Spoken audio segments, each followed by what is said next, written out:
Hey YouTube, it's Patrick. And today's video that I'll be doing is on decentralized cryptocurrency exchanges and why this technology is so important for cryptocurrencies moving on in the future.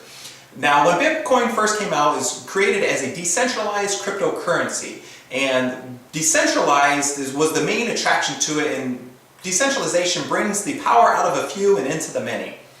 Now, however, if you wanted to get involved in Bitcoin in the early days, you had to go through these centralized exchanges.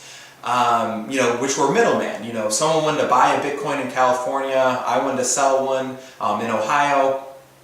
I'd have to entrust this middleman. Anytime you're dealing with a middleman, you have to trust that person. You make sure that person isn't going to lose your Bitcoins, or even worse, steal your Bitcoins.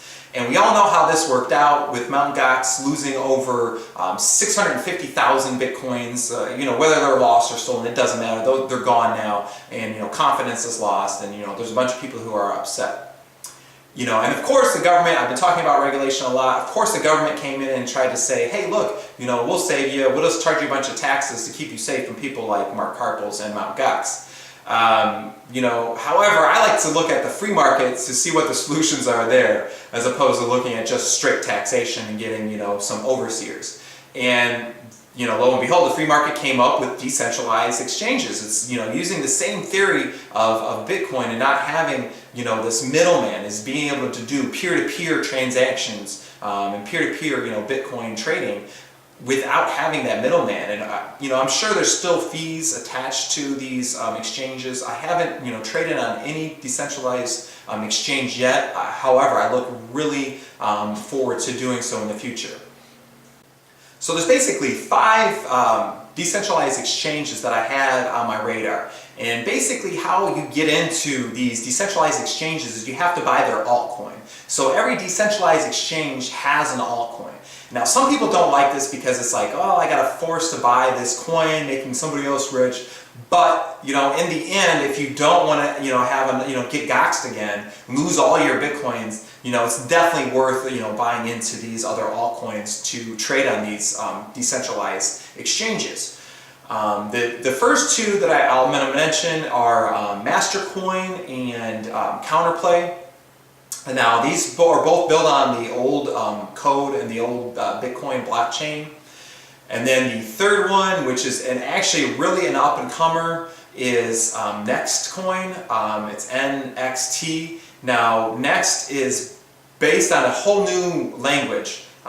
So it's basically a second-generation altcoin, where most of them are all first generations, and they're all based on the old programming language.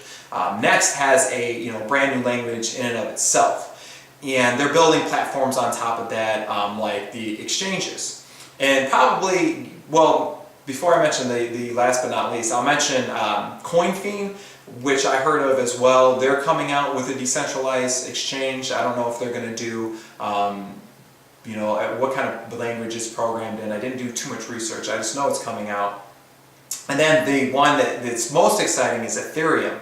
Now, whereas like Next has platforms attached to it, Ethereum is basically open, and where not, Ethereum, won't build the add-ons and build everything else like the smart contracts and the exchanges. People are invited to build on top of Ethereum. So you could basically, in Ethereum, you could have more than one decentralized exchange. So that one's, like I said, sounds the most interesting, and it's definitely the most hype. There's a lot of hype behind Ethereum. So I'm pretty excited to see what that's going to bring. I guess they're talking about maybe at the end of the year being done. They've just released the alpha program or code, and they're basically letting people test the security right now. But anyway, I'm going to be going over these altcoins one by one throughout the week. I hope to get to even more altcoins, but I want to specifically focus on these ones that have these decentralized exchanges attached to them. One, so I can find a decentralized exchange, the best one to trade on, and also to help you out, and so you know which one's the best one. So I hope this video made you think a little bit, and I hope you learned something. But that's all I have, so I'll see you on YouTube.